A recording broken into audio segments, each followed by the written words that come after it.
All right, good afternoon. I'm Rhonda Henry, and I'm going to be talking to you today about parenting in a diverse world. So let's jump right on in. So first, I always like to kind of start with just a framework of what we're going to be talking about, what kind of language I'm going to be using. This topic is of such personal interest to me as a parent, as a therapist, just as a person living in this world. But I also realize we've got really limited time to kind of touch on these things. So we're going to be coming at this just kind of in this one little pocket around parenting in particular. We could certainly talk about many aspects of this over a whole series of days together. But for today, we're going to be talking about DEI is one of the phrases you'll hear used, and it's referring to diversity, equity, and inclusion. And I'm not going to break all those down because, again, we could spend a whole lot of time on any one of these pieces. I'm going to assume if you've showed up here today, you've got a general idea of what we're talking about with that. I'm referring to also spaces that our kids may be in. And these may be our little bitty kids. These may be our medium aged kids. These could be our adult aged children. But we're talking about them in all sorts of spaces. So this might be at home, school, playgroups, sports, church groups, family gatherings, anywhere kids are, any kind of places we're coming across folks. It could be that these things apply to them. And then when we're talking about dimensions of diversity, I'm casting a very broad net here. So we may be talking about racial and ethnic differences, religious differences, differences in ability, sexuality, gender, family makeup, cultural practice, all sorts of different aspects of all different aspects of diversity when we're talking about these dimensions of diversity. And so again, I might pull out an example from one or another, but I've tried to make the content broad enough that it's going to apply to, again, lots of different spaces, lots of different ages, lots of different types of diversity that we might be thinking about or referring to, even if one particular example doesn't touch on all of those. Things that I want us, or I'm planning for us to touch on throughout this next, 40, 45 minutes that we're going to have together. We're going to start with talking about our own growth and learning, because shock, I'm going to give you the preview. That's where a lot of this starts, is getting our own, kind of getting our own feet under us, getting our own comfort level and knowledge increased. We're going to hone in on the importance of empathy. We're going to go into some real specific kind of communication tips and ways to have some of these conversations. We're going to touch on some of the pitfalls, because I think anytime something is really big and important, it also has some big and important places we can sort of get off track if we're not sort of careful or paying attention to it. And then we're going to touch on some tools that we can use and some useful things there. I know Azetta typically sends out some information following these presentations, and I've got some resources I'm going to give to her to share with you all as well on the other side of this, as well as the presentation itself. As Azetta mentioned, feel free to put comments or questions in the chat box. We'll get to all of those at the end. I'll be sure that we leave time for that, but I just won't be taking those as we go along. All right. So to start, I really liked this sort of concept, this idea of preparing your child for a diverse world isn't about giving them a laundry list of differences they might see. We could all do that. We all know we could have the big list of all the different ways they may see people show up in this world. But really, when we get into the meat of it, it's about being intentional in the conversations and interactions that you have with your child and with other people. Our kids not only listen to what we say, but they really watch what we do. Okay. I think this is a good foundation for us to jump into this. So where do we begin? Y'all, I'm giving you the sign. It's vulnerability. It's what so much comes back to. I think in parenting, to me, parenting is one of the most vulnerable roles that we have in this world. We're trying to teach while we're trying to learn. We're trying to teach and be aspirational while we're dealing with our own humanity, our own shortcomings, our own stumbles along the way. So knowing that it's going to take some vulnerability, just kind of taking that deep breath as we sort of step into these next pages. Because it really does, like with so many things in our parenting, it starts with us. So we're going to start by, I want you just to give some thought to that first question, that internal clarity. What are your values? Why is this important to you? Why did you take an hour out of your day to come sit here with us and think about this in an intentional way? Why does it matter? I think that, for all of us, we have to have some of these commitments to invest in our own growth, our own learning. And of course, I'm going to touch on some of these out of order because I'm not great at following my own order here. But when we think about learning and growth, This is a place for us to really, really embrace that growth mindset. If some of you have seen me talk about different mental health topics before, you may have heard me reference growth mindset, or you might be familiar with it, in your own job or in your own learning. But in a nutshell, growth mindset is reminding ourselves and sort of staying grounded in the idea that it is possible for us to learn and grow. Just because I was raised a certain way, because I learned certain things at certain points in my life, or I watched things be done a certain way, it does not mean that I always have to continue to do them that way. If I want to learn and grow and expand the way that I think about the world, that's possible.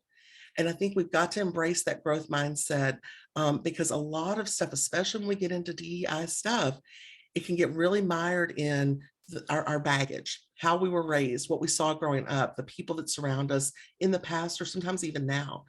And sometimes growth in those areas can feel really, it can feel scary, it can feel vulnerable. But I think it goes hand in hand with us being able to parent in a way that prepares our children for a diverse world. Taking time to look at your own cultural beliefs, thinking about your background as a culture. For some folks, they don't really think about that. They haven't really thought about sort of what that meant for them, but really giving yourself a chance to think about, what was that like growing up? What was that like, where I was from, the family I was raised in, groups I was a part of, or parts of my identity. Accepting that there might be discomfort and fear. For some people that may not feel like it's very high and present. You might be like, no, I'm ready for this. And I want to embrace this. This is important to me. And I don't feel a lot of that. For some people, they might have some discomfort. They might have some fear.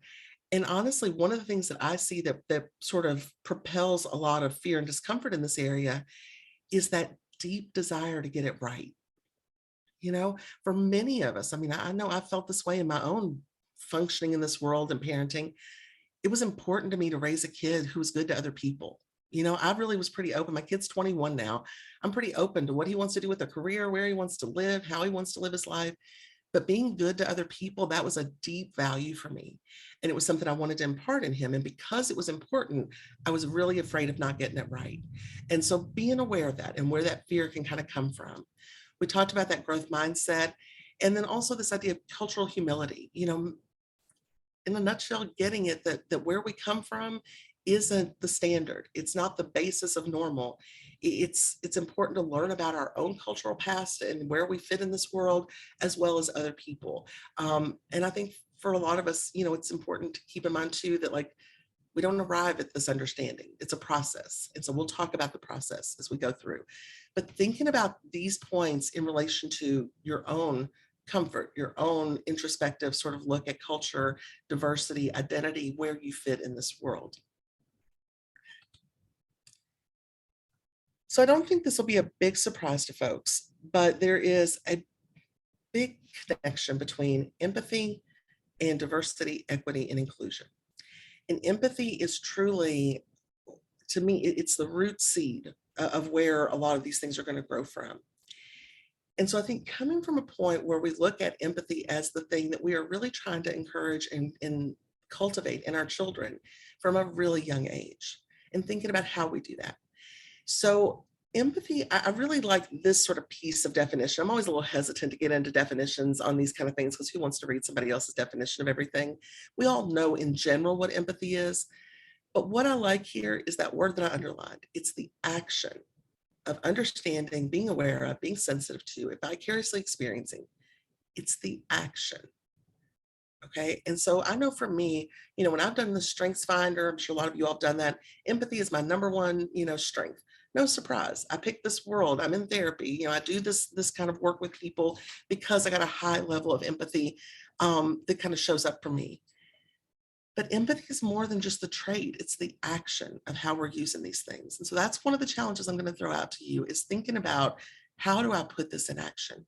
How do I actually cultivate this? How do I model this? How do I encourage this in my child? I like these three kind of components that researchers sort of point out in this. And, I'm gathering stuff from lots of different places, but sort of at its core, there's three components in empathy. One is feeling another person's emotions. If you feel scared, I feel scared. I relate to that feeling. Another part is sort of putting ourselves in somebody else's shoes, thinking through, what must that have been like? Wonder what that feels like. I wonder how they feel when this happens. Putting ourselves in someone else's shoes doesn't mean I have to have the same experience as the other person. but can I think through and break it down and go a little deeper in how we think about what somebody else might experience?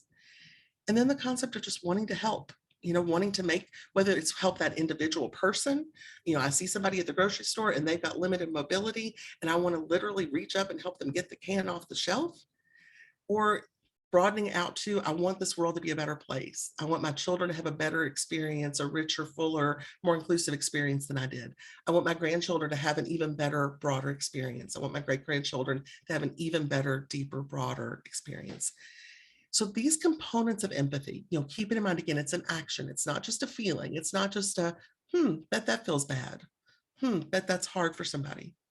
It's these other deeper components. And when we think about that and really kind of capture what it is, it helps us sort of lay that groundwork for promoting diversity, equity, and inclusion within our families, within our communities. So one thing that I went to on this next slide, there's a lot of stuff here. So I'm gonna let y'all just kind of take this one in for a second.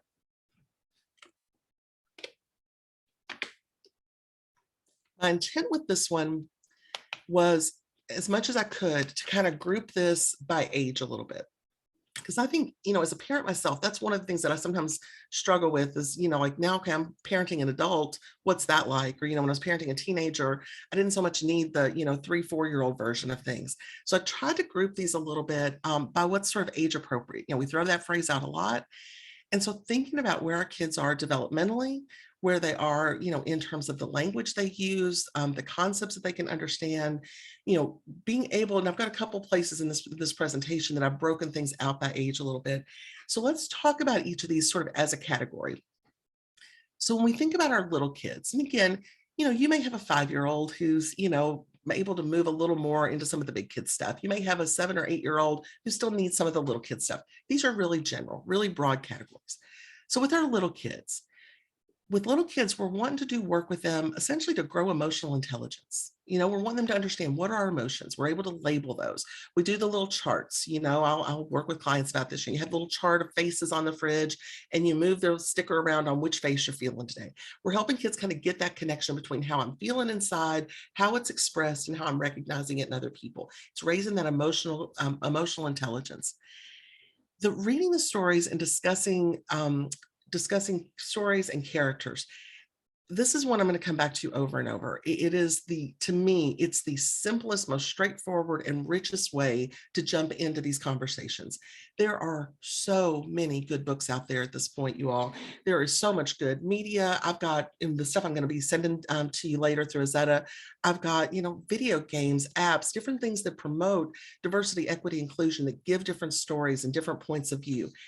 If you have not already brought in a lot of and kind of invested in books and media into your home that promote these things, that to me is your just number one starting point. Like, bring some things in. And even if you feel like you've got a lot of your own learning to do, this is the place to do it. Learn it together with your kid. Bring the books in, bring the movies in, and be willing to have those discussions. Again, using pictures, using visuals for our little kids to help them kind of understand emotion and talk about emotion. Can't say enough too about play, playing with the dolls with them together, playing with, you can do this in Lego building, anywhere that we're doing hands-on play, we can bring up these aspects of diversity and inclusion. Having positive conversations about similarities and differences. And we're going to go into this in a couple other points throughout the presentation. But I think, one thing that we want to do is find that balance between talking about the similarity side of things. We're all the same in lots of ways. On the inside, we're the same, or we experience things in some ways, in similar ways. But I think we have to not be afraid of also talking about differences. I think sometimes, especially with kids, we can go with the DEI education so hard on the similarities, which I think is really important. But if we don't acknowledge the differences, sometimes we really leave out a lot of important information and a lot of real room for growth and understanding of each other. Yes, we might be two humans, but I don't live life and I don't go through this world the same as someone who is a Black woman. I don't go through this world in the same way as someone who's got limited mobility. And so if I can't see that they have different experiences, then it's going to be really easy for me just to put my experience as like an overlay on top of everything. Well, this is how I perceive that. So therefore, that must be how you perceive that. And if we don't acknowledge some of those differences, not in a judging way of ranking good and bad, but just acknowledging different experience, then we leave out a real important dimension. We will be getting into that in a little more detail in a couple of slides. I think it can be helpful to kind of get in a habit even of using some of the language, like in our family, we fill in the blank, because that really, it shows that shared commitment. This is a family value. This is something that we do, or, we are people who believe this, we agree with this.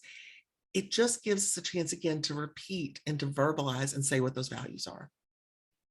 When we move up to our bigger kids, of course, in that range, that 6 to 10, 6 to 11-year-old age, you've got kids who are doing a lot more independent play with their friends. They may be going to friends' houses a lot more. They may be involved in more kind of sports, church activities, all sorts of things that get them around a lot more folks. So this might be a time to start, or this could be a time that could be useful to start doing some of that coaching around social skills. If you see a friend, who's being talked to in this way, what do we do? Or I noticed this go on, at your practice today. How'd you feel about that? And being able to get into some of those richer conversations, because there is a lot more natural exposure to difference, to other kids, other families, other kids from other schools, all sorts of differences that might be there. It's also a good time to explore your own family background, talking about where did our family come from? Where did we come from another country? Where did we settle into? What has culture been like in our family? What were the norms growing up, for me growing up, or your grandparents growing up? Trying food from different parts of the world, again, relatively low hanging fruit, things we can try pretty easily. Going to museums or other cultural events, kind of giving us that bigger perspective, that our little corner of the world is not the only corner of the world. And it's not the normal corner of the world or the average corner of the world. It's just one corner of the world. Talking about healthy limits and personal boundaries, some of that gets into some of those safety pieces, because you also may have children who are experiencing their own diversity differences, feeling like they're getting maybe targeted, picked on, talked to in certain ways. And so being able to start talking about, if you haven't already, some of those personal boundaries and what some of those limits might mean.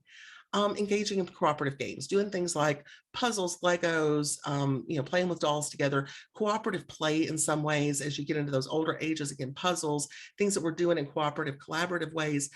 Not to say, again, there can't be competitive things, but we just want some differences. We want some different kinds of experiences, and having that collaborative experience, it just, again, gives us an opening, I think, for some of those conversations a little more easily. When we get into that preteens and above, we definitely want to be aware. And again, there's a lot of flow between all these, y'all. I did my best to kind of categorize them so we could think about this. But obviously, diversifying media could be true in any of these. I think especially when we get to teenage times, being sure that we're bringing in different points of view. Media can have such a huge impact on us and our children. So making sure we're diversifying that if we haven't already done so. But we're really wanting to engage in some of those deeper discussions. I think, this is a place too, when we think about the books, often we think about, reading books with our kids as a little kid activity. We're reading bedtime stories or we're reading something together. Please keep that in mind though, for all ages, for your middle-aged big kids, for your older teens, read full books with them. Both of you read a full book, read To Kill a Mockingbird and have that discussion as a family or with your child. Don't lose track of that how much our kids listen to us and process with us. And it doesn't just have to be the shorter picture books that we think of with little kids. This is also a really good time to try things like meditation, like a loving kindness meditation. Again, we could go into that and talk a lot more about that. If it's of interest to you, Google that, put it on YouTube. You'll be able to pull one up and hear what that sounds like.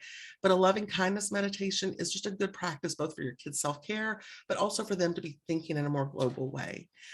Thinking about stereotypes, whether they're ones that have impacted you or your own family, whether it's, other folks that you're coming across, but breaking those down, having those discussions a little bit more about where did that come from? Why did that even start? What do we think that's like? What must that feel like to be, part of that? So that you're given some openings for those conversations.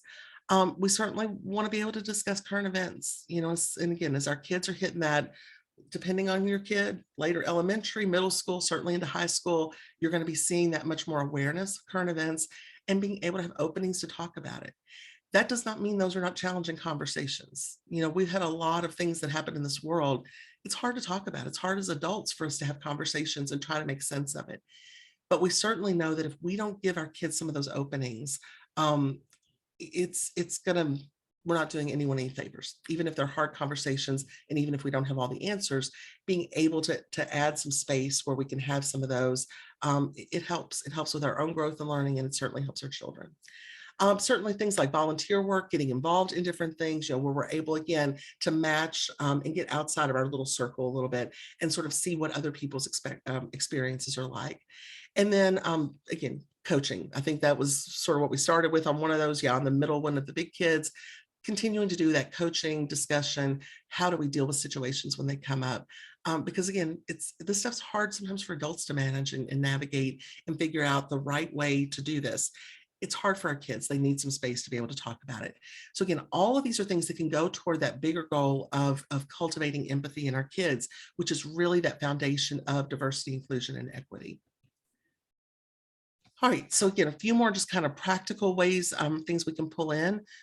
You're gonna, if you've noticed the theme, you're gonna see the theme continue. Books, media, having things that give us diverse representation, one of the easiest, quickest ways to pull in other points of view and other experiences.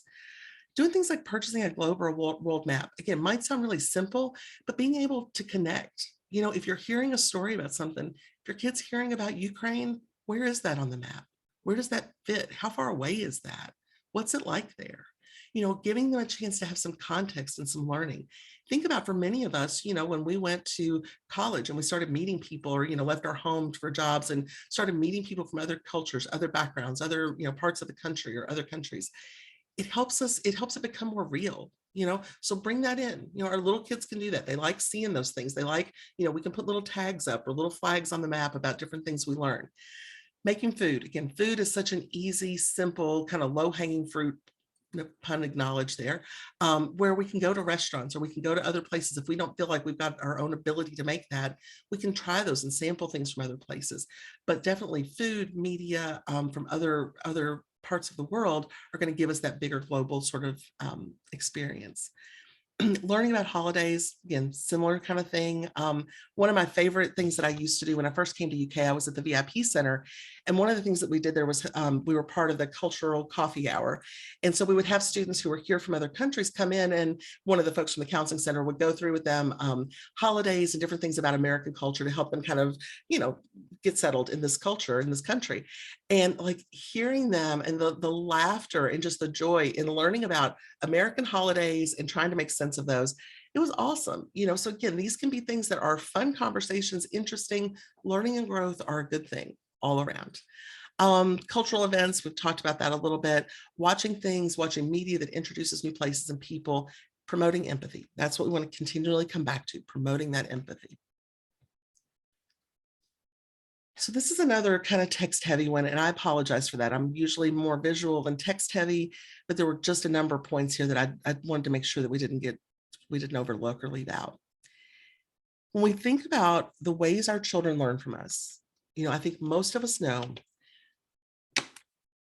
kids model what they see us do. They do. We can lecture our children, we can teach them in many ways. But one of the most powerful things that we can do with our kids when we're trying to teach different behaviors or different values is by showing those in action. And sometimes it's hard to know how, what can kind of contribute to that, or how can I do that?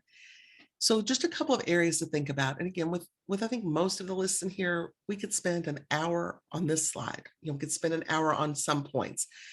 It's really, we're wanting to get the wheels turning, and I want you thinking as you read through these, do I do this? Do I have opportunities to do this? Do I step up in the ways that I want to? So thinking about the language we use, being aware of things of language or sort of sayings that reinforce stereotypes or are rooted in oppression. I feel like I'm continually learning these. Forever, I'm finding new ones where I didn't realize, I didn't know this is what the root of that word was or where that saying came from. What I do with it, where that value line is, I'm not here to tell you what your values are or to tell you what should be okay for you or not okay for you or your household. But part of understanding these things is we then have the responsibility to make a choice and make a decision. And I'll be honest, this is one that came up for me a couple of years ago here at work. We used to have a picnic that we did with the LGBTQ office. And when it came to my attention, the picnic had a history that I wasn't really comfortable with. I'll let you explore that. You can go see where that comes from. We changed the name of that to Cookout. because I didn't want to use that word once I knew that that word had a meaning that didn't sit right with the values we were trying to show in action. Everybody else might have made a different choice. They might have made the same choice. I don't know. But for me, I wasn't comfortable with that. Our little group wasn't comfortable with that. And so we did something different with it. It's a matter, I think, of being aware of what you're saying, being aware of how words are used, the power that they hold, and then making choices about what to do with those. Expanding your vocabulary. Language changes. The way that we talk about all sorts of things has changed over my lifetime. I don't use phrases and words that I might have used even 4 or 5 years ago. I've got more current things that I want to include. I don't throw these out to say that I've got them all right. I just continually want to grow and learn. And so being able to grow and learn, see what kind of current language is out there, um, the more we as a culture learn more about these things and get a deeper understanding of people's experiences, we refine language. We don't use language we used 20 years ago about all sorts of things. We don't use language we used 100 years ago about all sorts of things. Language is something that develops with time. And so if we've got that commitment to really wanting to embrace diversity, equity, inclusion, then we've got to be willing again to grow and change along with it. Being aware of our own body language, our actions, how we're showing up, what sort of nonverbal cues we might be giving can be important. Having your own multicultural experiences as a parent. So again, we're framing this around parenting, but the more that we as parents are open to our own growth, attending events, looking at and examining where are we eating and shopping and spending our money, diversifying our own media, that's going to help us to understand more experiences, to grow our own circle. Then thinking about how do we expose our kids to differences, asking yourself these questions, are my kids exposed to people of different races, ethnicities, religions? Do they meet people with a disability, or whether it's visible or not? Do they know people with different family structures? And again, we can't always guarantee that all of those folks and all of this diversity is just kind of naturally occurring within our small circle. But when it's not, which is true for most of us, how do we cultivate it? How do we broaden those experiences and that exposure? Talk about differences and keep talking about it. This idea of sort of shushing and shaming. I think many of us who have kids, and I would say most of us on here do, when we've had the little kid, most of us have been in those places and had those experiences of a kid pointing out something and us feeling like we want to drop through the floor. Oh my God, I can't believe what my kids said when we were in the store today and they saw something, they made some comment. I think that, we always, I think, are balancing not wanting to have our kids say something that is harmful, not wanting them to say something that causes, again, unintended sort of negative consequence for folks around them. But we also want to be careful that we don't sort of shush them to the point where it becomes shameful, where we don't talk about people who are different than us, or we don't talk about people who have limitations in some way, or someone who has a different experience, because in some way there's a connection of, again, shushing for shamefulness, as opposed to not wanting it to be hurtful to somebody in that moment. I think that's one of those places where having kind of a momentary conversation when something like that's going on, either this isn't the time to say that, or that's not how we say this isn't how we phrase it, giving them a different way to sort of respond in the moment. But it's also a place to have that really good follow-up conversation later. What was going on there? What were you thinking? We'll get in a minute to some of the barriers we can run into.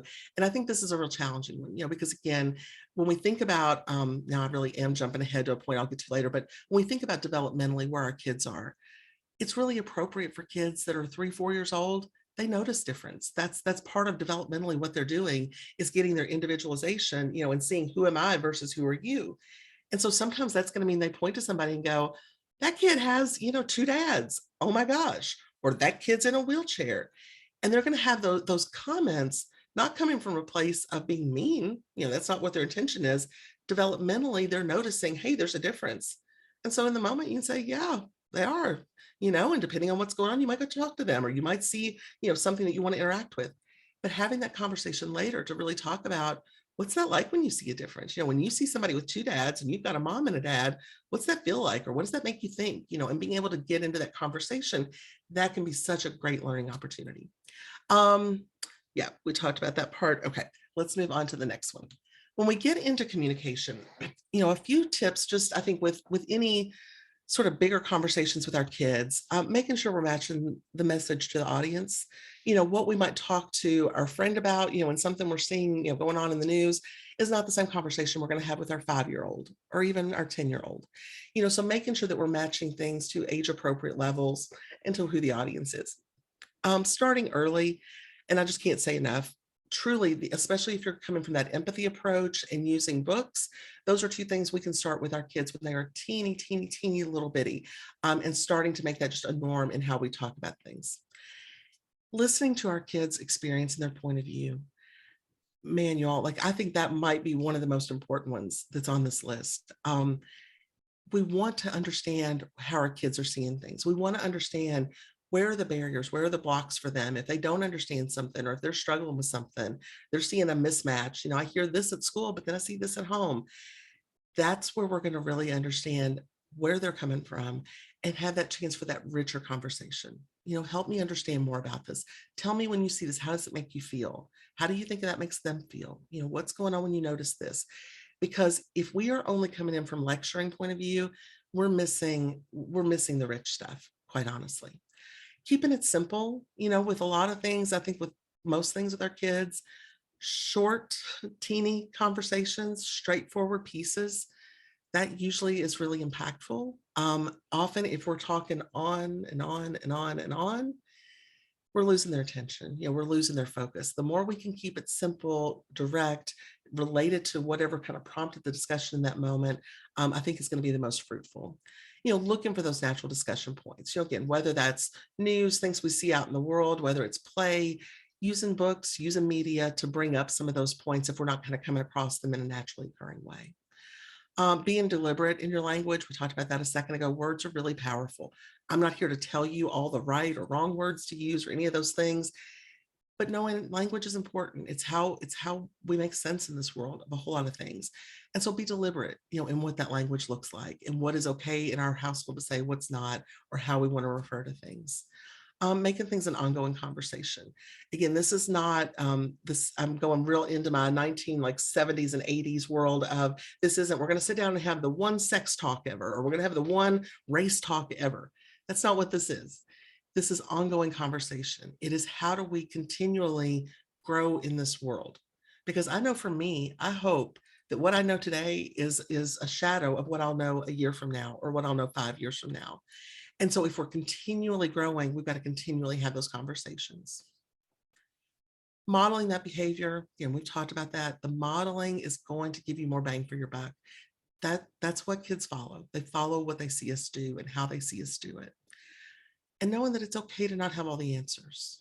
I should have given this disclaimer at the beginning. I certainly don't have all the answers. As the person who's sitting and giving some framework and guidance to think about these things, I certainly don't. I've stepped in it a million times. I've done it in ways that I look back on, I was like, oh, that was a mess.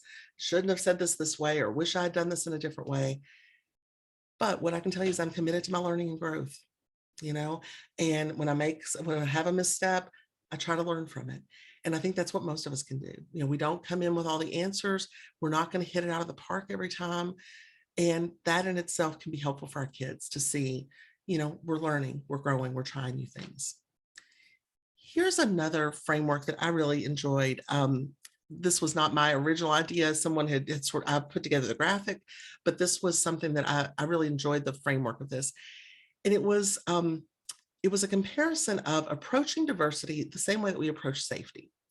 So if we think about how we teach our children how to be safe, if we think about the basic safety literacy, an example of that would be when we're crossing the street, hold my hand.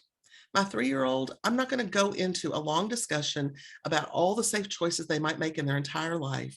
I'm going to say, we're crossing the road. We hold hands when we cross the road. Done. That's it. In that middle aging, in there, so that's our bigger kids as they're getting a little more independent. Think of those 3 categories I had earlier.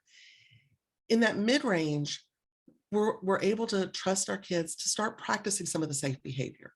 So maybe my kid's going down the street to see his friend, and I let him go on his own. And I know that he understands when you cross the street, you cross at the crosswalk, or you look both ways, or you call me when you get there. He's got real specific kind of parameters, and they're practicing that. Is my 8-year-old, my 10-year-old able to go 2 or 3 houses down, get there safely, call me and tell me he got there?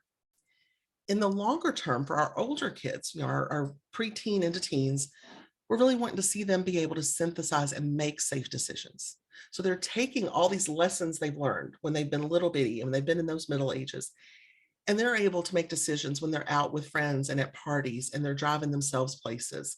And we're not necessarily parenting with them right beside us all the time. Let's think about that in a similar way when it comes to talking about issues related to diversity, equity, and inclusion. So if we think about those younger ages, our goal is basic literacy. You know, what words are we using? How do we talk about this? How do we notice? What do we see? In that mid-range, okay, we're seeing our kids able to start again. That's when they're maybe joining sports teams. They're going to some youth groups. They're going over to a friend's house. Are they able to use some of those things on their own without us standing right beside them holding their hand? And then those longer term, as we're hitting that preteen, teenager and beyond, are they able to adapt in those situations where they're in conversations? Are they able to synthesize information, able to make their own points, think about, how they want to approach diversity and inclusion, but also challenge how they might be seeing friends talk about this or approach this or other people out in the world? I like the comparison to safety with how we teach about this, because I think that we do it around safety issues all the time and we don't even think about it. It's just well, of course, I'm not going to teach my 3-year-old, why that car's going so fast and they may not be looking if they come around this corner because it's hard to see. Well, of course, I'm not going to go there. I just take their hand and I walk them with me. That's what I'm doing in that early stages around diversity and inclusion. I take their hand and I walk them with me. This is how we talk about this. This is language I use. This is the language we use in this household. These are books that we value. These are stories we want to know more about. So thinking about that as a progression, that this is not a one time we come in and do it once and we do it great and we get out of here. It's a progression. And what we teach them and what they need to be able to do at 3 years old and at 10 years old and at 16 years old look different. Okay. All right, y'all, the sneaky pitfalls. And I'm gonna tell you, I'm just gonna own, I've been in every one of them at some point in my time. There can be a gap between our intention and the impact or unintended consequences that follow, even when we're trying to do it right. And again, the place that I see this kind of the fuel behind it so often is the deep desire to get it right, whatever that means. We know it's important. We value this. We know that we want to expand our circle, or we want to teach our kids to do something and see things in ways that can open their eyes to differences. But sometimes we kind of fall into some of these pitfalls. That whole idea, and I think kind of those first two, I don't see color and we're all the same on the inside. I think that goes back to the point I mentioned a little bit earlier. Yes, there are similarities among all of us. All of us that are human, we have similarities of the human condition and the human experience. But if I don't take time to understand that somebody else walks through this world, somebody else could be a UK employee who could have the same education I have a similar background, but they walk through this world in a different way. It's not a better or worse way. It's not putting me above or below. But if I don't open my eyes and have some empathy for their experience, then I'm missing a whole chunk of what the diversity actually is. I'm missing a whole opportunity for inclusion in a deeper way. And I think, I hear a lot of, again, that well-intended, I don't see color, I don't judge people that way. I would encourage you to think about what's the deeper intention behind that. Because I hear the intention there of, I don't rank people based on, their nationality or the color of their skin or their ethnicity. But again, if I don't see color, then I also might be leaving on the table the fact that they got treated differently than I did for no other reason than they look differently than I was, or they experienced school or hiring or promotion in their job or finding a partner, all those things. So again, good intention that can get us off track a little bit. The tolerance framework, and I just didn't have anything fancier to call it than that. But I will say the word tolerance is one that I have a very difficult relationship with. Tolerance to me, I can tolerate having food poisoning. I don't want to tolerate my friend. I don't want people to tolerate my trans son when he's in their space. People need to be respected, included, celebrated. Tolerance, I just would just encourage you to think a lot about what that word means and what unintended messages you might be sending if that word is in your vocabulary pretty predominantly. As I mentioned, my son is trans. Um, he passes very well. A lot of people don't know he's trans unless he chooses to tell them or we choose to tell them. But when I hear tolerance, it brings up stomach virus. It does not bring up how I want my kid treated. Oh, and you all, the woke arrogance. Okay, so woke, I couldn't think of again another phrase for it, but I knew what the concept was and I wanted to get it in here. It is so easy. And I've been there, you all. I've been there thinking, oh, I got this. I got this. I've had a light bulb moment. I've gotten some sort of understanding of something. I've met somebody. I've watched something. I've read something. And I've had this moment of clarity of like, oh my gosh, I get it. And I'm excited about that. And that's good because that's learning and growth. But if I start getting too excited about myself, it's going to be real easy to get stuck in this woke arrogance. Oh, well, I understand this better. So therefore, I've arrived. I don't have anything to learn. I don't have growth. I don't need to worry about the new language, and some new change that's coming. People start kind of chalking that up to, oh, these kids now, they want to have names for everything. They want to call everybody all these different things. That's some woke arrogance if I don't think that I need to also be learning and growing and figuring out what's going on. Again, not saying what your line is, not saying what your words are that you have to use, but being cautious that we don't pat ourselves so hard on the back that we forget we still got work to do. And then I think perfectionism, and that one can hit us in so many ways. But again, I think seeing that desire to get it right, and therefore I never start. I don't know how to bring up this topic, so I just don't. It's so important to me that I don't want to get it wrong, that I don't say anything. And sometimes we get in our own way, and again, coming often from intention of this is important, this is good, I want to do this, I want to learn and grow in these ways. These are just some places that I think we can get stuck or we can kind of get off track without meaning to. Okay.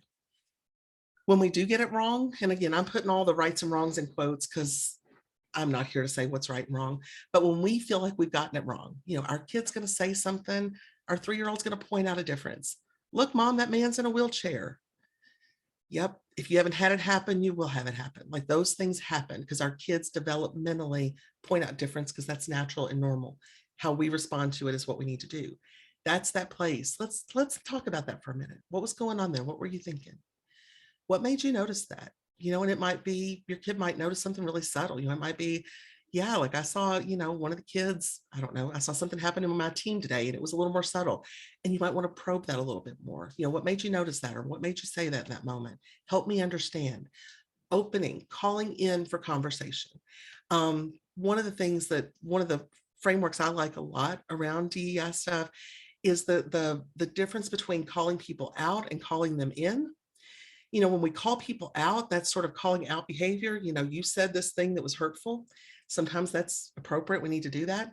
But a lot of times I think we miss those opportunities to call people into the conversation. Help me understand more of this. What were you thinking? Here's what I was thinking. What do you think was going on? How do you think they felt? There's opportunities for discussion. If we can kind of summon up that bravery to step into them. Here's the other thing, parents, you may say something that is not in line with your values. You may use language that you're like, ooh, try not to use that language anymore. Trying to come at this from another point of view, working on my own growth. Sometimes you're going to stumble. You're going to make a mistake. You're going to say something that doesn't feel like it's in line with who you are. If our kids point that out, that is a good learning moment. Again, talk about vulnerability and bravery. We're here. If you recognize it, own it. Being able to say, on the drive home from the store, I realized I said something there that I wish I hadn't said in that way. Here's what was going on, and break that down. Again, using that as a conversation point. Some other challenges we can certainly run into. People in our circle just are not going to always share our values. They're not. And that's going to sometimes be family members. That's going to sometimes be the other parent that we're parenting with. That might be teachers. It might be people in our church world. Not everybody's going to see this the same way you do. Not everybody's going to share the same language or have the same point of view. And boy, talk about one that could be its own full hour. That one line could be the whole entire hour. It's a place for some soul searching, I think, as parents for us. What's important to us? How important is this? Is this important enough that no, I'm going to have some hard conversations with some other adults, even if they don't necessarily agree with my point of view? I'm not here to tell you what that line is for you, but when we start equipping our children to talk about some of these things and think about them in a broad and growing way, that's going to sometimes be challenging to other folks in our circle who aren't wanting to grow in that direction or who don't see it that way. How we deal with those moments,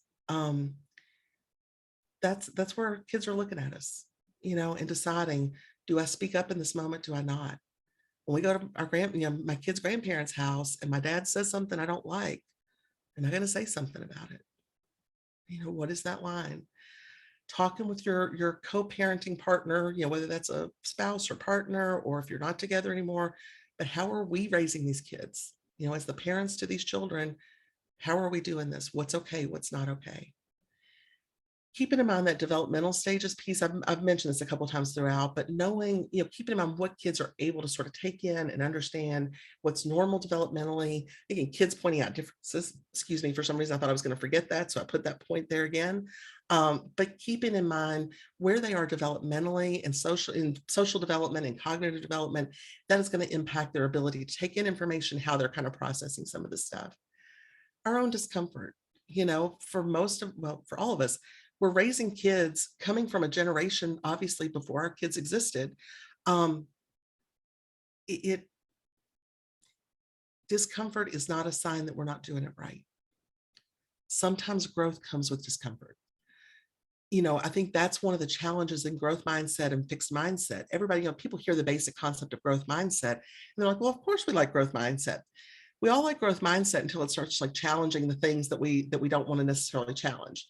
So growth is going to come with some discomfort. It's going to come with looking back and thinking, what was that like when I was a kid and used to do this, or my parents did this thing?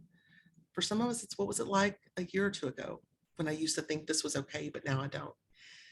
There's discomfort in growth. That does not mean it's wrong. It doesn't mean it's not important. And then peer influence, and influence from just other people in our children's circles.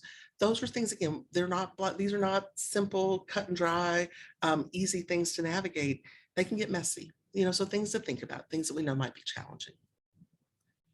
All right, y'all, here is my beautiful list of a very teeny tiny sprinkling of books. There was no way I could put together a resource list here that was going to be as adequate as I needed it to be for how important this is.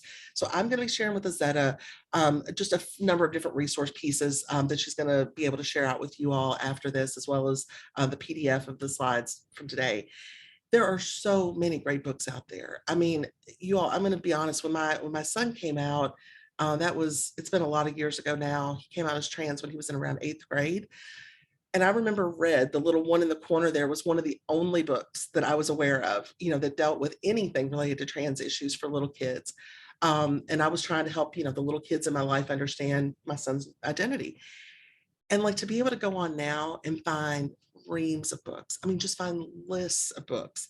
It makes my heart happy, to know that if we want to learn more about other people and other worlds, we can do it in a minute.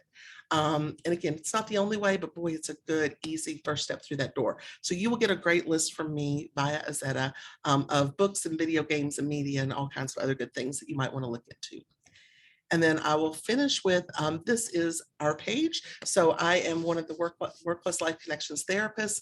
These are the folks who are available to provide therapy to employees. All employees are eligible for 5 free confidential visits per year with our office. And all of this information will, of course, be in what Azetta sends to you. I'm going to go ahead and stop sharing so that